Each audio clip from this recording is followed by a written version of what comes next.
happy Friday. I hope everybody is okay. Welcome to story time. I had a question the other day about what was on the back of my door. Hats, scarves, bags. We don't have a lot of storages in our house, so they're just hooks on top of the door. This is my little office where I do all my home learning and recording and whatever else. So today we're going to do a book that's a little bit different. It's a non-fiction text written in a fiction way. Now these books are brilliant, and I've actually bought some for school. It's called Little People Big Dreams, and they're about famous people that have made sort of a change in the world, and you can get them about so many different people. So this is the one I'm going to read today, which is about Muhammad Ali, but we've also got Rosa Parks, Gandhi, I've bought Zaha Hadid, Martin Luther King. We do about Martin Luther King for Black History Month, and then Pele. But at the back of the books they show you that I love these. I think they're brilliant. They show you all of the people that they've written books about. So you've got Stephen Hawking, Maria Montessori, David Bowie, Bruce Lee, David Attenborough. Who else is there? Aretha Franklin, John Lennon, Elton John, Stevie Wonder. So there's singers, there's actors, there's sports stars. Greta Thunberg actually has one as well. Captain Tom Moore has got one, which I didn't realise. He's the 100-year-old man that walked laps to raise money for the NHS this year. So there's lots of really lovely books. So if anybody is looking at buying any books that are non-fiction and you want to learn something about people, these are really, really good. Now, I don't get paid to advertise for these people, but I just think they're excellent. So today we're going to read about Muhammad Ali. So I'm sure most of you have heard about Muhammad Ali. Now, so are you ready?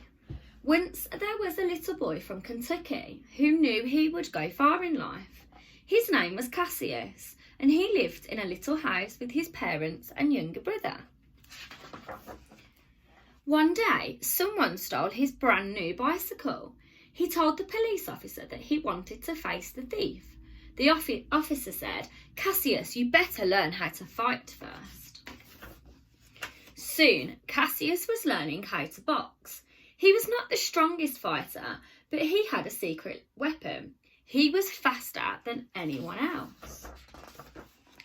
Fight after fight, Cassius proved himself as a junior boxer. His talent took him to the Olympics in Rome, where he won a gold medal, but it was not enough. He dreamt of going professional. He trained harder than ever, and not just in the ring. Cassius set his sights on the World Heavyweight Championships. To tease his opponents, Cassius often used rhymes describing how he was going to win. Some thought it was trash talk, but it sounded like poetry, and it worked. Now, one of his famous things that he said was, "I float like a butterfly and sting like a bee." He got his chance to fight for the title against Sonny Liston, one of the world's toughest fighters. Everyone thought Cassius was scared to death, but he proved the champion's belt belonged to him. Cassius was not just a famous boxer, but a courageous defender of African American rights in a time when it was dangerous to speak up. He also became inspired by the teachings of Islam and changed his name to Muhammad Ali, a beautiful Arabic name that made him feel strong and proud to be himself. Then a war started on the other side of the world. Ali thought it was wrong and refused to fight in it. He was stripped of his title and banned from boxing for 3 years. But for him, beliefs were more important. When Ali came back, he did it as only the greatest do.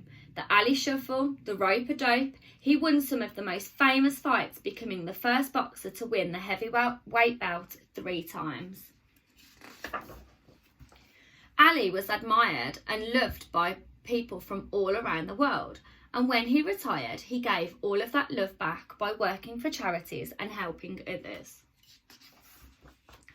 Since then, many young boxers have followed in the steps of Muhammad Ali, the little boy who used to say, "One day I'm going to be the greatest."